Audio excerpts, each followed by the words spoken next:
এই যে মহারানী, তাড়াতাড়ি একটু হাতটা চালাও। এভাবে কাজ করলে যে বেলা গড়িয়ে যাবে। দেখো, এইভাবে কাজ করলে কিন্তু সংসার চলবে না। একটু তাড়াতাড়ি কাজ করা শেখো। কতবার বলবো একটা কথাকে, বলেছি না যে তাড়াতাড়ি কাজ করা শেখো।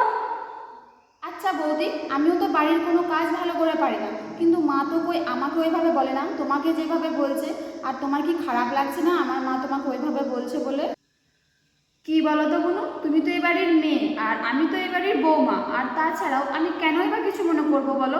একটা মেয়ের কাছে যখন তার স্বামী ভালো হয় না, তখন সেই পরিবারের যে যাই বলুক না কেন, যাই করুক না কেন, সেই মেয়েটা সব কিছু মানিয়ে গুছিয়ে নিয়ে থাকতে পারে।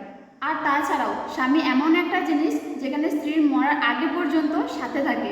আর যার স্বামী ভালো হয় না, তার সব ভালো হয়। আর আমি সেরকমই একটা স্বামী পেয়েছি, তাই আমি সবটুকু মানিয়ে নিয়ে থাকতে পারবো। তাই হয়তো বলে যার স্বামী ভালো তার সব ভালো। আর এই ভিডিওটা প্রত্যেক শাশুড়ি বা মাকে উদ্দেশ্য করে নিয়ে করা হয়নি, কিছু কিছু শাশুড়ি বা মা থাকে যাদেরকে উদ্দেশ্য করে নিয়ে করা হয়েছে। কিছু ভুল বলে থাকলে অবশ্যই কিন্তু ক্ষমা করবেন।